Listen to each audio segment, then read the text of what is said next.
आदेश आदेश मैं श्रावण मित्र। आज बात करेंगे भैया कन्या राशि की। तो कन्या राशि के लिए मई महीना कैसा रहने वाला है, क्या क्या सौगात आपके जीवन में मई माह लेकर के आया है, गुरुदेव का राशि परिवर्तन कैसा आप पर प्रभाव डालेगा। देखिए गुरु का राशि परिवर्तन कैसा रहेगा, इसकी वीडियो हमने त्रिकाल नेत्र चैनल पर भी डाल दी है, तो आप वहां देख सकते हैं। यहाँ पर मई महीने के ऊपर पूरा आपको बताया जाएगा कैरियर कैसा रहेगा, प्रेम संबंध कैसे रहेंगे, व्यापार का क्या हाल रहेगा, शादी का क्या हाल रहेगा, दाम्पत्य जीवन में जो दिक्कतें चल रही हैं उनका समय अब आगे कैसा रहने वाला है, राहु केतु शनि किस प्रकार से अपने गुल खिलाने वाले हैं, क्या आपके जीवन पर अपना प्रभाव डालने वाले हैं। सबसे पहली बात गुरुदेव की। गुरुदेव का भैया बहुत बड़ा गोचर 13 साल के बाद हो रहा है।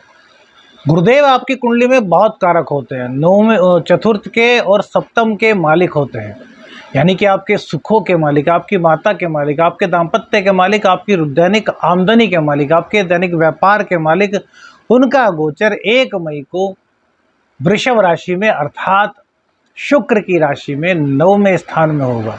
तो सबसे पहले तो अब तक जो सुख आप नहीं मिल पाए थे, जो पिछले 14 साल का वनवास चला, उसके बाद शनिदेव का वक्रत्व काल चला, फिर बृहस्पति अस्त हो गए, फिर शनिदेव की अस्त वाली व्यवस्था आपने झेली, तो इन सब व्यवस्थाओं के कारण अभी तक आपको सुख नहीं मिल पाया था। और इसका कारण एक ये भी था कि आपके सुखों के मालिक अष्टम स्थान में चले गए थे और सप्तम स्थान में राहु देवता और आपके लग्न में आपकी राशि में केतु देवता का गोचर चल रहा है। तो देखिए अब बृहस्पति देव अपनी पावर में आना शुरू होंगे। अब यह नहीं कि मई में आए हैं और आते ही आपको पोबारा कर देंगे, ऐसा नहीं, स्टार्टिंग कर देंगे। जब आप कोई नया व्यापार शुरू करते हैं, अब आप सपोज कीजिए आप प्रथम कक्षा में जा रहे हैं, तो ऐसा तो नहीं कि पहले दिन ही आप पूरे साल का टॉप करके आपको अपनी मैडम को दिखा देंगे, अपने टीचर को दिखा देंगे, नहीं, स्टार्टिंग हो जाएगी। 1 महीने में टीचर कहेगा कि यार इस बंदे के अंदर टैलेंट है, यह बंदा फर्स्ट क्लास आएगा, डिस्टिंक्शन मार्क्स लाएगा। तो यही शुरुआत गुरुदेव आपकी मई माह में करा रहे हैं, क्योंकि अब आपको असली सुख गुरुदेव दिलाने वाले हैं। माता की तबीयत खराब थी, वो सही होगी, सुख नहीं मिल रहे थे, भूमि का सुख नहीं था, अपने मकान को तरस रहे थे, किराए का मकान था, किराए पर ले रहे थे, बार बार मकान वाली कह रहा था खाली कर दो, 2 महीने फिर बीते, फिर खाली कर दो, बस इसी उधेड़ बुन में कि अब कहाँ मकान लेना है, आपका दिन गुजर रहे थे। 2 महीने हुए नहीं कि फिर मकान खाली करना पड़ा, 2 महीने हुए नहीं कि फिर मकान खाली करना पड़ा, इस तरह की दिक्कतें आपको हो रही थी। तो अब उन दिक्कतों से निजात आपको मिलेगी। अब ऐसा नहीं कि अचानक से आते ही आपको अपना मकान दे देंगे, जहां आप रहेंगे वहां पे आपको 2 महीने में नहीं टोका जाएगा, हो सकता है साल भर टिक जाए, और उसके बाद इसी बीच में कुछ बृहस्पति देव ऐसा करा दें कि आपका अपना मकान बन जाए। हालांकि वो कुंडली पर डिपेंड होता है, लेकिन फिर भी उन दिक्कतों को दूर करेंगे। दूसरी दिक्कत थी पार्टनरशिप में दिक्कत बार बार हो रही थी, कभी पार्टनर धोखा दे रहा था तो कभी आपका मन उनके साथ नहीं कर रहा था, तो अब वो व्यवस्थाएं सही होंगी, पार्टनरशिप में आपका व्यापार चलेगा ठीक। लेकिन भैया पूरा ठीक नहीं कर सकते, क्योंकि राहु बैठा है, तो वो किसी भी टाइम कोई भी खुराफात कर सकता है। हमारे यूपी में खुराफात बोलते हैं, खुराफात का मतलब वो कुछ भी नंबर 2 का काम आपके साथ कर सकता है, चीटिंग कर सकता है, लेकिन अब आपकी आंखें खुली रहेंगी।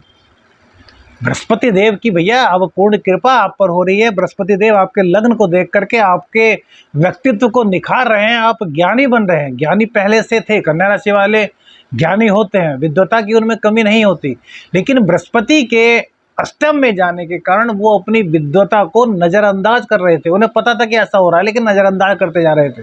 चलो यार छोड़ो, हो जाएगा, नुकसान हो गया, चलो यार कल भरपाई हो जाएगी। लेकिन अब ऐसा नहीं होने वाला, क्योंकि अब आपको लगेगा कि यार नुकसान तो मेरा हो रहा है, ये तो यार मज़े में है। अब आप उन चीज़ों को फील करेंगे। दूसरी बात, दाम्पत्य में दिक्कतें चल रही थी भैया, अक्टूबर से तो बहुत ज़्यादा दिक्कत हुई। हालांकि दिक्कत तो 2023 में फरवरी मार्च से शुरू हो गई थी, लेकिन जैसे ही अक्टूबर में राहु देवता है, तब तो दाम्पत्य में भैया तलाक तक की स्थिति आ गई थी। बहुत लोगों के मैसेज आए कि भैया संभालिए हमारे परिवार को, हम नहीं रहना चाहते, रहना भी चाहते हैं तो क्या उपाय करें, कभी वो हम पर बोझ डालता है, कभी वो हम पर जोर डालता है, समझ नहीं आ रहा क्या करें। तो अब आपको रास्ता मिल जाएगा। हमने सभी कन्या राशि वाले लोगों से कहा था दैनिक राशिफल में कि भैया 1 तारीख तक कोई भी निर्णय दाम्पत्य जीवन के चक्र में मत लें कि आपको अलग होना है या साथ रहना है। अभी बस 15-20 दिन, मई जैसे ही गुरुदेव 1 मई को वृषभ राशि में गोचर करेंगे तो आपके दाम्पत्य में अब थोड़ा थोड़ा निखार आना शुरू हो। यदि आपकी कुंडली में डिवोर्स नहीं लिखा तो भैया फिर ये डिवोर्स आपका टल जाएगा, आपका दाम्पत्य जीवन सही चलना शुरू हो जाएगा। लेकिन अभी पूर्ण रूप से सही होगा या नहीं, बहुत से लोगों के मन में विचार होगा, तो भैया उसमें थोड़ी दिक्कत रहेगी। लेकिन 100 में से 75% प्रॉब्लम आपकी समाप्त हो जाएगी। 25% प्रॉब्लम अभी भी रहेगी, क्योंकि भैया एक तो राहु देव अभी यहीं रहने वाले हैं पूरे साल, और इस वक्त मंगल राहु के साथ यहाँ बैठे हुए हैं और नीच के बुध भी हैं। तो 11 मई तक आपको बहुत ज़्यादा सावधान रहना है, क्योंकि जब नीच के बुध राहु के साथ होते हैं तो अचानक से फैसले दिला देते हैं। मंगल भी है तो आदमी तेड़ फेड़ में फैसला लेता है, अरे यार नहीं रहना, अरे छोड़ यार, ला तू पेपर दे ला, मैं साइन करता हूँ, तू और तेरा मेरा रिश्ता खत्म। मत कीजिएगा। जहां इतने दिन वेट किया है वहां 11 मई तक और वेट कीजिए, उसके बाद खुद फैसला कर लीजिएगा। भैया आपकी ज़िंदगी है, लेकिन तब पॉजिटिविटी आपको नजर आएगी, ये बात ध्यान रखना। हालांकि अभी 1 जून तक मंगल यहाँ पर रहेंगे तो दिक्कतें थोड़ी सी रहेंगी, लेकिन बुध के होने से दिक्कतें और ज़्यादा रहेंगी, क्योंकि बुध क्या है, हमारी बुद्धि है, और मंगल क्या है, हमारा खून में उबाल है। और खून में उबाल आया तो बुद्धि काम नहीं करती, तुम कहते हैं यार चल यार ये पढ़ा ले, हमने कर दिया पेपर पर साइन, जा तू अलग हम अलग। और भैया बाद में पछताना पड़ेगा, यार एक मौका मिल जाता यार, हम गुस्से में वो फैसला ना लेते तो आज दाम्पत्य जीवन होता। वो सोचती यार क्या नहीं, वो जैसे भी थे अच्छे थे, आप भी सोचते यार वो जैसी थी अच्छी थी, कम से कम प्यार तो करते थे, एक दूसरे से अपनी फीलिंग तो शेयर कर लेते थे। अब बाद में कुछ नहीं हो पाएगा भैया, क्योंकि राहु है, एक बार अलग कर दिया तो कर दिया, फिर बहुत लंबे समय तक आपको वेट करना पड़ेगा। तो इसलिए कहते हैं अलग होना है तो होइए, कुछ समय और वेट कर लीजिए। अब आपके जीवन में पॉजिटिविटी का निखार हो रहा है।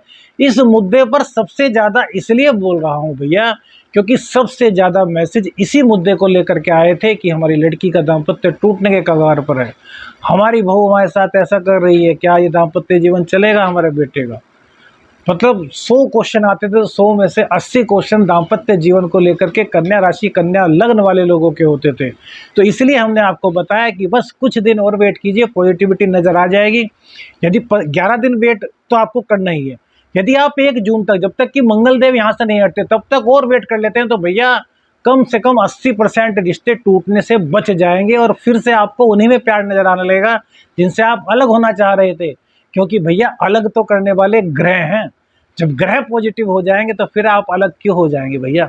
ग्रहों के करने से सब कुछ होता है, तो ग्रहों को थोड़ा सा समय और दे दीजिए, फिर अपने जीवन में आप निखार देखिए। बृहस्पति देव की जो दृष्टि है वो लग्न पर पड़ेगी तो सम्मानित आप कहीं ना कहीं हो सकते हैं। आपका शिक्षा बहुत अच्छी रहेगी, धार्मिक गतिविधियों में आपकी प्रतिभागिता बढ़ेगी, मित्रों की, भाई बहनों की सहायता करने का आपको सौभाग्य प्राप्त होगा। सौभाग्य इसलिए कह रहा हूँ कि जो मदद करता है उससे बड़ा सौभाग्यशाली कोई नहीं होता, क्योंकि ईश्वर ने उसे इस लायक किया है कि वो अपने मित्रों की, अपने भाई बहनों की सहायता कर सके। अरे भैया हमने तो ऐसे ऐसे लोग देखे हैं जो चाहते हैं सहायता कर सके, लेकिन उनके पास कुछ होता ही नहीं। यदि आपको ईश्वर ने सौभाग्यशाली बनाया है कि आप मदद कर सकते हैं तो कीजिए। वहीं गुरुदेव की दृष्टि भैया पंचम भाव पर, तो प्रेम संबंध गजब के रहने वाले हैं, शादी के योग भी बनेंगे, प्रेम संबंधों में शादी भी हो सकती है, लेकिन अभी वो पुख्ता नहीं है, क्योंकि अभी तो गुरुदेव का प्रवेश हुआ है। आगे आगे देखिए होता है क्या, लेकिन प्रेम संबंधों को आपके बहुत ज़्यादा मजबूत करने वाले हैं, इसमें किसी प्रकार की कोई भी दो राय नहीं दिख रही। बृहस्पति देव जिस भाव में बैठते हैं उस भाव को मजबूत कर देते हैं, उस भाव से संबंधित कमियों को निकाल देते हैं। आप मंदिर में जाना चाहते थे, आलस्य के कारण आंखें नहीं खुली, नहीं जा पाए, अब बृहस्पति देव आपको झंझोड़ करके उठा देंगे, यार तुमने रात कहा था कि मंदिर जाना है तो अब उठ जाओ, नहाओ धो और मंदिर में भगवान के दर्शन करके आओ। गुरुदेव क्या करते हैं? गुरुदेव आपके अंदर की कमियों को निकालते हैं और जहाँ के वो स्वामी होते हैं उन कमियों को निकालते हैं। तो सुखों में कोई कमी होगी आपकी जिस वजह से सुख नहीं मिल पा रहे थे, तो उनको निकालेंगे। वो क्या हो सकता है? पराक्रम हो सकता है, आपका पराक्रम दबा होना हो सकता है, आपके अंदर आलस्य का भाव हो सकता है, दाम्पत्य जीवन में भी हो सकता है कि आप कुछ गलतियां कर रहे हो जानबूझ करके, तो उनको रियलाइज़ कराएंगे कि यार ये आप गलती कर रहे थे, इनको अपने जीवन से निकाल दीजिए। पार्टनरशिप में भी हो सकता है कि पार्टनर सही हो, आप ही गलत हो, may be possible. For example, not exact हम कह रहे हैं कि भैया आप गलत हो, हम कह रहे हैं कि मे बी पॉसिबल, यदि हो ऐसा कि आपकी कुछ गलतियां थी तो वो आपको रियलाइज़ करा देंगे और आप उनको मानने पर तैयार हो जाएंगे। जो अपनी गलती मान लेता है उससे अच्छा कोई नहीं भैया। तो ये सब चीज़ें आपके लिए बहुत कल्याणकारी रुख लेकर के आ रही हैं। अब बात करते हैं भैया आपके बुध की। क्यों बुध की बात करते हैं? क्योंकि वो आपके लग्नेश हैं और आपके दशमेश हैं। तो लग्नेश और दशमेश नीच राशि में होना, सप्तम भाव में राहु के साथ होना, मंगल के साथ इतना प्रभाव नहीं, राहु के साथ होना, वो भी नीच का बुध, तो भैया यह कैरियर में 11 तारीख तक आपको दिक्कत देंगे। 11 तारीख के बाद भी दिक्कतें तो होंगी क्योंकि बुध का गोचर अष्टम में जाएगा। लग्नेश का अष्टम में जाना, दशमेश का अष्टम में जाना अच्छा नहीं होता। कहीं ना कहीं बीमारी होंगी, स्किन एलर्जीज आपको होंगी, कुछ गुप्त रोग होने की संभावना भी आपको बन सकती है आपकी वासनात्मक क्रियाओं की अधिकता के कारण, है ना। अति क्योंकि हर चीज़ की बुरी होती है। वहीं पर जो शुक्र देव की स्थिति है वो शुक्र सूर्य के साथ है, पर भैया अभी जो शुक्र देव है वो भैया 20 मई को चेंज होंगे। तो 20 मई के बाद भाग्य पूरी तरीके से आपका साथ देगा। तो हमने कहा ना 11 मई को बुध और 20 मई को शुक्र, तो बुध अष्टम में आएंगे, तो यहाँ पर शुक्र और बुध मिल जाएंगे और सूर्य 15 तारीख तक यहाँ पर रहेंगे। तो बुध और क्या बोलते हैं, बुध और शुक्र ये 20 तारीख तक एक साथ रहेंगे, तो आपको सपोर्ट करेंगे अंदर से। कोई गुरु आपको मिल सकते हैं, लेकिन यहाँ पर अधिकता जो दिखाई देती है वो दिखाई देती है वासनात्मक क्रियाओं, तो उनसे आपको बच करके रहना है। जैसे ही शुक्रदेव का गोचर 20 मई को अपने घर में होगा तो आपका भाग्य एकदम से खुल जाएगा। यदि अगर कहा जाए कि मई में सबसे अच्छे दिन आपके कब शुरू होने वाले हैं, तो वो मैं टाइम कह सकता हूं कि 20 मई के बाद आपका भाग्य एकदम से जंप लेने वाला है। अब इससे पहले क्या? तो इससे पहले बेकार है? नहीं भैया, इससे पहले बेकार नहीं है, लेकिन थोड़ी सी सावधानी रखनी है क्योंकि राहु के साथ नीच का बुध है, तो गलत क्रियाकलापों में हमारा दिमाग जाएगा, स्त्री हो या पुरुष, दोनों के लिए भैया। फिर कमेंट्स करते हैं कि आप पुरुषों के लिए बताते हैं, पुरुष कहते हैं कि आप स्त्रियों के लिए बताते हैं। तो हम कन्या राशि, कन्या लग्न वाले सभी लोगों के लिए बता रहे हैं कि आपको क्या करना है कि अपनी बुद्धि को मलिन नहीं होने देना, अपनी बुद्धि को सात्विक रखना है। ना तो दाम्पत्य जीवन में कोई एक तरफा फैसला लेना, ना ही पार्टनरशिप में कोई एक तरफा फैसला लेना, ना ही कैरियर में कोई एक तरफा फैसला लेना, और ना ही अपने व्यक्तित्व के लिए कोई रोग हो गया है तो नहीं यार अभी टाइफाइड करो, यार अभी ऑपरेशन करा दो, नहीं भैया, अभी आपको ठहरना है, अभी आपको मेडिसिन का सहारा लेना है। यदि कोई ऐसा रोग है, कैरियर में आपको छोड़ने की, आपके बॉस ने आपको बहुत परेशान कर दिया, छोड़ने की बात आ गई, फॉर एग्जाम्पल कह रहे हैं, समझने की कोशिश कीजिएगा, कोई भी दिक्कत हो सकती है और आप में सोच लिया यार नौकरी छोड़ देते हैं, नहीं भैया नहीं छोड़नी।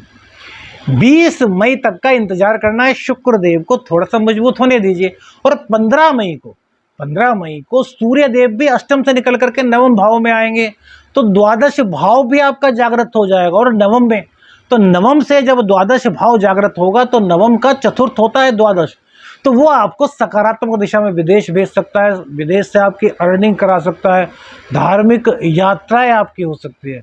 तो इसलिए अभी जल्दबाजी में निर्णय लेने का कोई भी समय नहीं आया। अब गज केसरी योग का निर्माण भी आपकी कुंडली में मई माह में जो पहले दिन का गोचर बना है उसके कारण हो रहा है।